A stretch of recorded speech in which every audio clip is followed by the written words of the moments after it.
All right, we are going to do a weekend market update, and looking forward to this from a couple standpoints. We've got some news going on this weekend with the Trump tariffs, and I'm not an economist, and I'm not going to comment on what I think the implications are. Generally speaking, I think the market discounts what we talked about today, 6 months and a year ago. And so I've never seen anything actionable in terms of news that's released or um, potential implications of policy that's released. I've never done that. It's never served me well. Um, I just look at the technicals and attempt to interpret what the technicals are telling me. And just as a reminder, you all know I'm not a financial advisor, so don't take anything that I'm saying as financial advice. The markets, the things I talk about, they could obviously go up, they could go down, they could go sideways. I'm just giving you my opinion. The markets ultimately will tell us what the truth is when it happens. And so with that, I'm just doing obviously these videos, this content for pure education. Hopefully, I'm offering a bit of a unique point of view. I think I have been for the better part of 2 years. And so, what's my point of view right now? My point of view right now is this is an S&P chart that goes all the way back to 1980. And this is a monthly chart. This is in line format. And this is showing us something, pretty clear that's going on. What is it showing us that's going on right now? The markets are going parabolic. That's not in dispute. That's not up for interpretation. That's what's happening. That's what's happening. And in fact, they're accelerating now at a rate of change greater than they have at any point in time when you look at this chart going all the way back to the 80s. And so what I would assume is going on here would be if you were just to show me these charts and I'd been asleep for the last 2 years. Let's say I was in a coma and I woke up and you were to say, what's the sentiment among participants? What are your friends doing? What are people that traditionally don't get involved in stocks uh, doing? I would say, well, everyone is, really excited and buying stocks, and your Uber drivers are telling you how great the stock market is, and your friends are telling you what they bought. Um, and to a certain extent, we had some of that go on in 2020, 2021. Um, but we don't have any of that going on right now. In my opinion, that's just the way I gauge sentiment. It's not a fact, that's my opinion. I just don't see any of it. I don't see that around. I don't see it in my real life. I don't see it on the social media platforms that I follow. The markets were in fear on Monday. The traditional financial markets were in fear. This is what the chart looks like. And so, you know, uh, and we have a lot of tops being called in Bitcoin and potentially, in stocks. And this is what the chart looks like. And this is RSI on a monthly time frame, okay? Now, if we were doing something like this, where you come up and you make a lower high as, prices is going higher than it was before at the first pivot point, kind of like where we were in July, okay? Right here. If we'd rejected there in July and kind of came back down and we'd been just kind of doing one of these things, kind of like you saw here, okay? Kind of like we saw here, just a constant rejection, then I'd start to be, looking for signs. But that's not what's going on. In fact, the opposite's going on here, where you've got a breakout, you have a breakout of this downtrend on RSI in terms of power, and it's consolidating above it. And you've got the moving averages coiling up. You've got fear showing up constantly. You've got narrative driving emotion. And so the takeaway for me here is that the risk in markets is a further acceleration in the direction of this primary trend. And and by all accounts, faster than it's occurred before. Because if this is a true parabolic curve, that's what happens in a parabola. And so that's just continue. That's the way I continue to look at markets through that lens.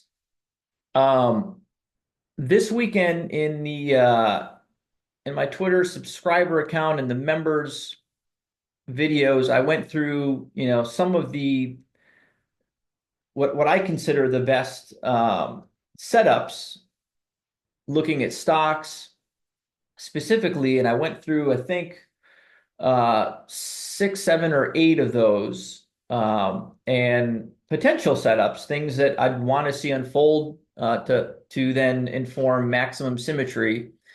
But today, what I'm going to do is kind of go through just a quick update on Bitcoin, the Bitcoin miners using WGMI, maybe SPY in a low time frame, follow that count that I've been posting for the better part of 2 years, IWM, gold, ARKK, the 10-year, the dollar, and then we're going to call it a day. So first off, let's look at Bitcoin. And I posted this chart, I believe yesterday, and I talked about it in the members video as well, where, I initially had kind of thought that coming out of this January low of 89,000, this was an impulsive movement.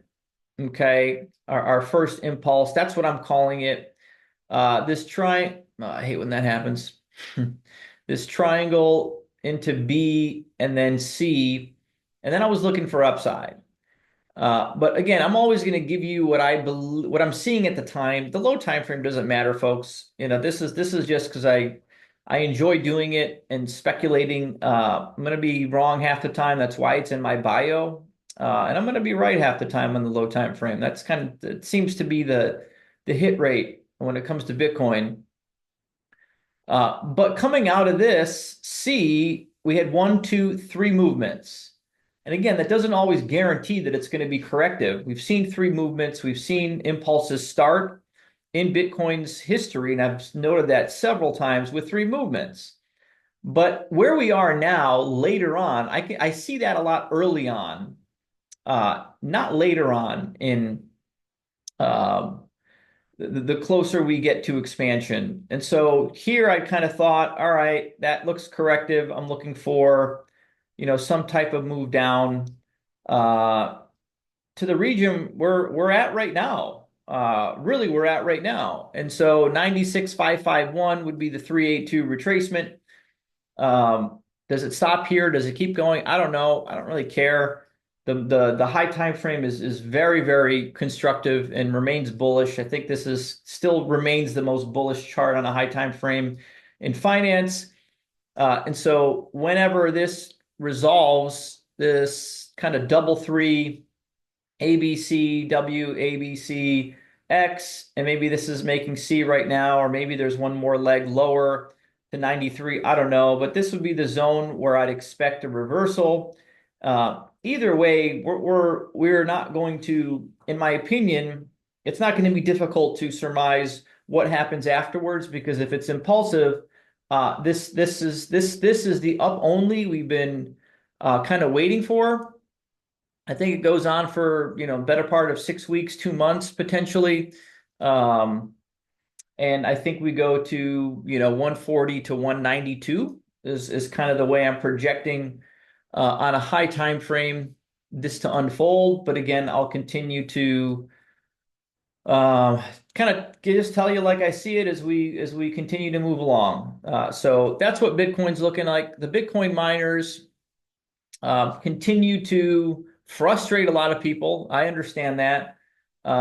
This has been a frustrating asset class. But however, that being said, from a structural standpoint, nothing has changed. Nothing has changed in the overall structure. we continue to just consolidate in this sign of strength area, backing up to this last point of support, which is all the price action that preceded where we are today towards the end of a massive uh, accumulation. And so where are we now? What do we do this week? We had that just awful drop Monday, reclaim the 30 week. Somehow we managed to reclaim it. I'll zoom in a little bit here. We managed to reclaim it. That doesn't mean it's going to V shape, right? In terms of some of the things I talk about in my subs, this is a swing trade that I'm looking at. I initiated a position last week. I like to initiate swing trades when, things, the market loses hope and it's the least obvious type of opportunity. The long-term portfolio never gets touched in any of these squiggles or projections. When I've accumulated something in the accumulation range, we let it, the accumulation range was down here. We let it go until at least a high time frame wave 3. The swing portfolio will most certainly, and I'm doing a little bit more of this in the subs and the members videos, and the subs charts, talk about my approach with swing type of positions, right? I use much more of a discerning lens, and I'm very picky when I look at swings in terms of cash that was raised from other positions like the MicroStrategy trade from last year. I'm looking to protect that cash and only deploy a small percentage when I see when things go a little bit further than I even think they're going to go in the short time frame. And this is a prime example of that. Entered the WGMI swing last week, and I'm fully prepared that if I'm wrong on this ABC and we have one more leg down, to continue over the next week and a half accumulating so that I can take advantage of weakness and also take advantage of if in fact this is moving off the lows and initiating its next impulse, which I think gets it to at least 50 to potentially 72.80. Okay, and we're at 22 right now. So that's the approach. That's the look. That's what I'm seeing in WGMI. The fact that we reclaim the 30 doesn't mean it's a V recovery either. We've seen that here on these two bullish candle hammer, where it took another week to resolve. And so I'm fully prepared to be a little bit more patient with the swing and compound if it goes down or it goes up. Both scenarios I'm open to. SPY, again, this I posted. I've been posting for the better part of 2 years. A lot of these counts have been accurate. Some of them have been adjusted. The timing is always the hardest part, but this is a massively bullish trend and count. And so on a low time frame, when I look at SPY here, the move off the lows, I believe the lows were put in here ABC, but there's always a chance that this was the A and this is a B where I've got labeled 1 and we've got one more C down before we make this major move. That's most certainly possible. The primary view here is we made 1 and this is a little A, B. I think we get a gap down on markets Monday. I hope we do because I'd like to maybe compound some of the swing stuff a little bit and then make a move ABC towards 63, 630, 640 over the next couple months. So that's the view on SPY. What's next? IWM. IWM, same concept. This chart is structurally very bullish. There's nothing bearish about IWM here. We have the pivot. This is the up thrust after distribution. Okay, UT, AD, and that's the pivot level. Where have we just been consolidating for the last what is it? 3-4 months, right in that range. Meanwhile, we continue to make what? Higher lows, higher highs, higher highs. This is an uptrend. We've got the 30-week pointing up. We've got, essentially this compression coming in, and it doesn't matter what happens next week. Doesn't matter what happens in the following week. If the small caps have one more leg down, I've got a plan to take advantage of that. But for now, I think there's a good chance this bottom is in. If not, and this was a B wave, we could have one more down to the cloud before we move up. Either way, this is a constructive, medium term, long term looking chart. Gold has been breaking out. I started charting gold back in for the YouTube channel, back in this area, I believe, and the count is just following what we've been projecting. Coming out of this major 3-4, we got a 1-2, 3-4. There's a chance. I mean, look how long this 1-2 lasted. There's a chance this is just making an A, B, running flat C. Okay, prior to 5, and that's the primary count here, or that's a primary 5. But this could also 4 could be done, and this could be going into 5 as well. Either way, this is a very bullish posture. ARKK, a lot of the names I'm covering in the subs come back to the concept here, and a lot of the setups are very similar to what we see here. And what do I want to see? I want to see three points of confluence. I want to see confluence with Wyckoff, confluence with the 30-week simple moving average in terms of trend analysis, stage 2 uptrend. That's where we want to be, where I want to see the most asymmetry in terms of pullbacks in an uptrend. And then finally, Wyckoff. And we have all 3 of those in the ARKK index.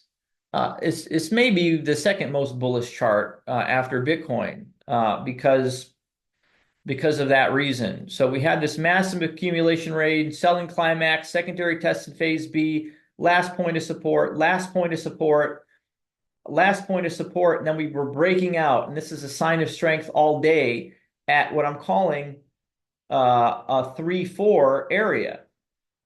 So I expect this to break out following the resolution of this move. Is the move over right now? I've got 2 scenarios. I kind of went into those in more detail in the subs video and charts, but for now, this is just a bullish chart. I've got 2 potential paths, both of which I would look to take advantage of. Nothing bearish about breaking out and consolidating above a an accumulation range. 10-year yield had noted that this move looked exhausted up here. We're kind of cutting back. Who knows? Maybe we can get a little higher up here to fill out a higher shoulder. I don't know. I don't care. I just this structure to me tells me the move. That's the next move. That's what I'm seeing in yields. Sure, we could get a spike up Monday. Maybe it comes back up and checks this 30-day simple moving average and then comes back down. I don't know. But the trend here, the character of the market has changed as it has with the dollar.